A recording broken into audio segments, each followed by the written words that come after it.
the bell icon on YouTube and don't miss another update.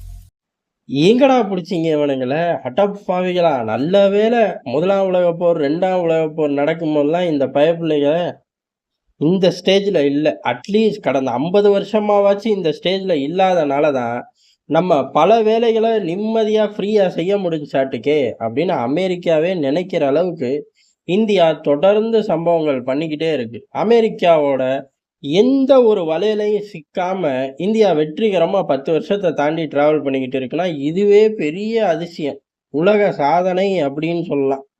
ஏன்னா America கூட அப்படி யாராலையுமே பயணிக்க முடியாது. அமெரிக்காவை எதிர்த்துட்டோ அமெரிக்காவை கிட்ட நண்பனா இருந்துட்டு 2 கேட்டகிரி தான். இந்த 2 கேட்டகிரியுமே அமெரிக்கா சொல் பேச்சு 10ல் 10ஐயும் செஞ்சுதான் தீரணும் அப்படிங்கிற மாதிரி தான் இருக்கும்.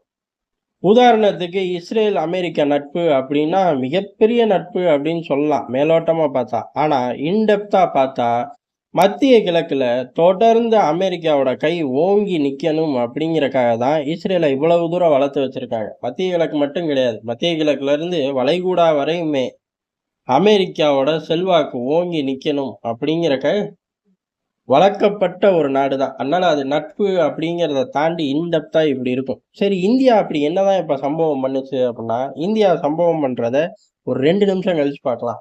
முதல்ல இப்படி உலகம் பூரா யுத்தம் பண்ணதே அமெரிக்கா யுத்தத்துல பிஸியாவே இருக்கக்கூடிய நாடு. உதாரணத்துக்கு யாருமே எதிர்பார்க்காம ஆப்கானிஸ்தானை விட்டு வெளியேறினாச்சு.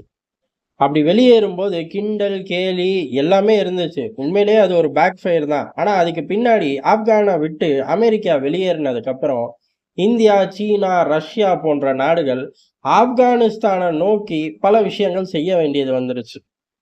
அது இந்த நாடுகளுக்கெல்லாம் கூடுதலான செலவு பிடிக்கக்கூடிய ஒரு விஷயமா மாறி போச்சு. அதே மாதிரி பல தாலிபான்களோட உறவை மெயின்டைன் பண்ணணும், அதுக்கான பல விஷயங்கள் எல்லாத்தையும் செய்ய வேண்டியதா போயிடுச்சு. ஆனா 10 வருஷமா இந்த விஷயத்த ரவுண்ட் த கிளாக் 365 டேஸ் செஞ்சுட்டு இருந்த அமெரிக்கா ரிட்டையர்ட் ஆகி வீட்டில் சந்தோஷமா உட்கார ஆரம்பிச்சிருச்சு.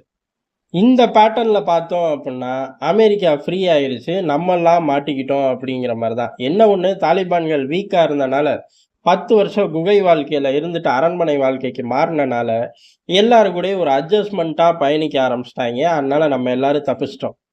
குறிப்பாக இந்தியா தப்பிச்சிருச்சு, சீனா மாட்டிக்கிட்டு தான் இருக்கு. அதை விரிவாக இன்னொரு நாள் பார்ப்போம். இந்த மாதிரி அமெரிக்காவோட திட்டங்களுக்கு பின்னாடி இன்னொரு திட்டமும் இருக்கும். அதை ஸ்மெல் பண்ணி நகரக்கூடிய நாடு தான் ஜெயிச்சுட்டு போயிடும். அதே மாதிரி தான் ஆப்கானிஸ்தானை விட்டு வெளியேறினதுக்கு அப்புறம் யாருமே எதிர்பார்க்காம உக்ரைன் யுத்தம் பத்திக்கிச்சு. உக்ரைன் யுத்தம் நடந்துகிட்டு இருக்கும் போதே காசால ஒரு யுத்தம் பத்திக்கிச்சு. காசா யுத்தம் தீவிரமா இருக்கு, இதுக்கு மேல உலகம் தாங்குமாடா அப்படின்னு கேட்டா தாங்கும் வா, ஆசியா பகுதியில சும்மா தான் இருக்கு அப்படின்னு ரொம்ப பிஸியா அமெரிக்கா தைவானை ஃபோக்கஸ் பண்ணுது. அதுக்கடுத்து சீனாவை ஃபோக்கஸ் பண்ணி இந்தியா, பிலிப்பைன்ஸ் அப்படின்னு இறங்கி ஜப்பான் போன்ற நாடுகள்கிட்ட இறங்கி வேலை செய்ய ஆரம்பிக்கிறாங்க. இப்படி இறங்கி வேலை செய்யும் போது அமெரிக்க வலைகளில் விழாம தப்பிக்கிறது தான் இந்தியா. சரி, இப்படி இறங்கி வேலை செய்யறது மூலியமா அமெரிக்காவுக்கு என்ன லாபம்? ஆயுதங்கள் விற்கிறது தான், வேற என்ன? ஆயுத சந்தைகளில் முடிசூடா மன்னன் 2வது பிளேஸ் 3வது பிளேஸ் அப்படின்னால டிஃப்ரென்ஸ் ஜாஸ்தி. அது போக ஆயுதங்களை விற்கிறது மூலியமா அந்த நாட்டை மறைமுகமாக ஆட்சி செய்யலாம். அதான் ஒரு பெரிய உண்மை. அந்த நாட்டில் உள்ள கனிம வளங்களில் ஃபஸ்ட்டு போய் புகுந்து எடுத்துகிட்டு வந்துக்கலாம். இந்த மாதிரி பல விஷயங்கள் அமெரிக்க நாட்டுக்கு ஆதாயமாக கிடைக்கும். அதே மாதிரி இந்த ஆயுதங்கள் விற்கிறது, அதுவும் இப்போ கணிசமாக விற்கிறாங்க. இதுவரை இல்லாத அளவு ப்ரொடக்ஷன் ஏறி போயிருக்கு. ஒட்டுமொத்த ஆயுத சந்தை 2ஆம் உலக போருக்கு அப்புறம் இந்த காலகட்டங்கள் தான் தாறுமாறாக பிஸியாக இருக்குது. யாரெல்லாம் ஆயுத சந்தையில் ஷேர் வச்சுருக்கோமோ அந்த அந்த நாட்டு ஷேரோட பர்சன்டேஜ் அப்படிங்கிறது கணிசமாக கூடுது. ஏற்கனவே பாதிக்கும் முக்கால்வாசிக்கும் மேலே ஷேர் வச்சுருக்க அமெரிக்காவுக்கு கேட்கவே வேணாம், அது ராக்கெட் வேகத்தில் ஏறி போய் கிடக்கு. இந்த முழுக்க இப்படி ஆயுதங்கள் விற்கிறது மூலியமா அமெரிக்க நாட்டுக்கு நிரந்தர அடிமைகளாக அந்தந்த நாடுகள் மாறிக்கிட்டு இருக்கு, மாறிடுச்சுங்கிறது தான் யதார்த்தமான உண்மை. அமெரிக்க பொருளாதாரத்தை இது மிகப்பெரிய அளவில் பலப்படுத்தும். அதாவது நேரடியாகவும் மறைமுகமாகவும். நேரடியாக என்ன ஆகுது, எல்லா ப்ரொடக்ஷன் யூனிட்டும் அமெரிக்காவுக்குள்ளே தான் இருக்குது. அப்போ ஆட்டோமேட்டிக்காக அங்கே வேலைவாய்ப்பு அப்படிங்கிறது ஜாஸ்தியாகும். அதுபோக அவனுங்க அமெரிக்காவை பொறுத்த வரையும் இந்த டிஃபென்ஸ் இண்டஸ்ட்ரியை மட்டும் பரவலாக எல்லா பகுதிக்கும் எல்லா ஸ்டேட்டுக்கும் பிரித்து வச்சுருக்காருங்க. ஒரு ஸ்டேட்லயே போய் பம்ப் பண்ணாம, ஒட்டு மொத்தமா அமெரிக்கர்கள் வாழக்கூடிய எல்லா பகுதிகளையும் சமமா பிரிச்சு வச்சிருக்காங்க. அப்ப ஆட்டோமேட்டிக்கா பம்ப் ஆகும்போது, எல்லா மாகாணங்களும் கன்டினியூஸா ஒரு வளர்ச்சிய நோக்கி இருக்கும். இது டைரக்ட்டாவே கிடைக்கக்கூடிய, அந்த மக்களுக்கு கிடைக்கக்கூடிய பெனிஃபிட். அமெரிக்க நாட்டுக்கு கேட்கவே வேணாம். அந்த நாடு எப்படி பார்த்தாலும், என்ன முடிவெடுத்தாலும் கேட்டு தான் எடுக்கிற மாரி வரும். அந்த நாட்டுல உள்ள டீலிங், கனிம வளங்கள அள்ளிட்டு போற டீலிங்ல முதல் ஷேர் அமெரிக்காவுக்கு தான் போடப்படும். இது பூரா அமெரிக்காவுக்கு. அதே சமயம், அந்த நாட்டு அரசியல்வாதிகளுக்கு இங்க தான் கேமே இருக்கு. இந்த ஒவ்வொரு கம்பெனிகளும் குடுக்கக்கூடிய ஃபண்ட் அப்படிங்கிறது தாறுமாறான ஃபண்ட். அதே மாரி ஒரு யுத்தம் ஆரம்பிக்கிறதுக்கு முன்னாடி இருந்த ஷேர் வேல்யூ யுத்தம் ஆரம்பிச்சோனயே இருக்காது. அது அப்படியே அது தனியா ஒரு ராக்கெட் வேகத்துல ஏறி போகும். அந்த ஷேர போய் அக்குமுலேட் பண்ணிட்டு, திருப்பி ப்ராஃபிட் பண்றதுல ஷேர் மார்க்கெட்ல உண்மையிலேயே அமெரிக்கன் ஸ்டாக் எக்ஸ்சேஞ்ச்ல அதிக ப்ராஃபிட் எடுக்கிறது யாரு அப்படின்னு பார்த்தா, அமெரிக்க அரசியல்வாதிகளா தான் இருப்பார்கள். அதுதான் அவர்களுக்கு மிகப்பெரிய மைலேஜ். இப்படி ஒரே கல்லுல 3 ஜோன்ல உள்ள ஆட்களும் நாடும் வளமாயிருது. நாட்ட ஆளக்கூடிய அரசியல்வாதிகளும் வளமாயிடுறார்கள். நாட்டு மக்களும் வளமாயிடுறார்கள். இப்படி ஒரு மைலேஜ் கிடைக்கும்போது, இத அமெரிக்கா விட்டு தருமா? விட்டு தராது. அதே சமயம் இத ரசிச்சு, ருசிச்சு, என்ஜாய் பண்ணி, நிமிடத்துக்கு நிமிடம் பிளான் போட்டு, திட்டம் போட்டு செய்யறனால தான், அமெரிக்காவால வெற்றிகரமா உலகம் பூரா யுத்தம் நடத்த முடியுது. ஆனா அமெரிக்காவுக்கு ஒரு பிரச்சனையும் இல்லாம. இதுதான் இங்க முக்கியமான விஷயம். இப்படி இந்த ஃபார்முலாவ எடுத்துட்டு அமெரிக்கா போம்போது, உஷாராகக்கூடிய நாடுகள் மிக மிக சில.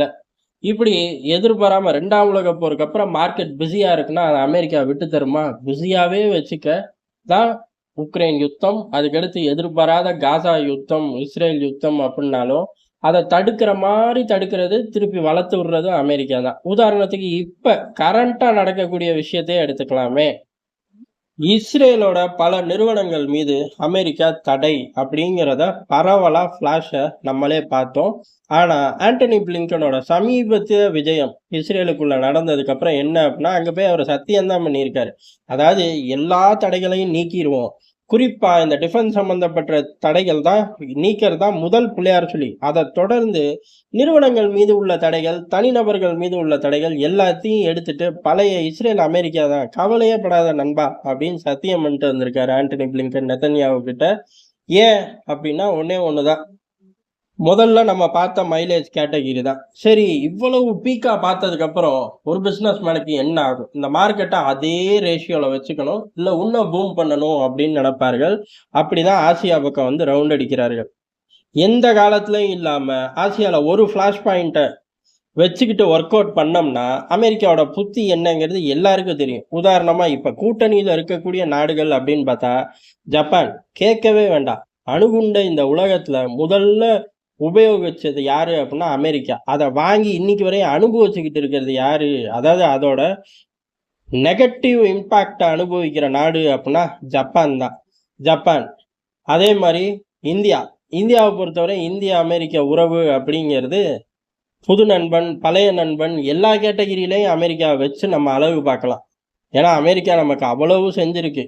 பாசிட்டிவாகவும் செஞ்சிருக்கு, நெகட்டிவாகவும் செஞ்சிருக்கு. அமெரிக்காவோட கோர் புத்தி என்னங்கிறது இந்தியாவுக்கு நல்லாவே தெரியும். 2 மெயின் பிளேயர்கள். அடுத்தடுத்த உள்ள பிளேயர்களுக்கும் இதே மாதிரி எக்ஸ்பீரியன்ஸ் தான் அமெரிக்கா கூட இருக்கு. அப்படி இருக்கும்போது ஆசிய பகுதிகளில் ஒரு ஜோனை மட்டும் ட்ரிகர் பண்ணிக்கிட்டு இருந்தோம்னா இன்னும் 50 வருஷம் நம்ம வெயிட் பண்ணணும் அப்படின்னு அமெரிக்கா திட்டம் போட்டதோட விளைவு தான் ஜப்பான், பிலிப்பைன்ஸ், இந்தியா, தாய்வான் அப்படின்னு பல ட்ரிகர் பாயிண்ட்டுகளை அமெரிக்கா உருவாக்கி வச்சிருக்கு. எதை வேணாலும் ட்ரிகர் பண்ணி அவங்களோட வார் மிஷனுக்கு பெரிய அளவு மைலேஜ் தேடி தரது தான் திட்டம்.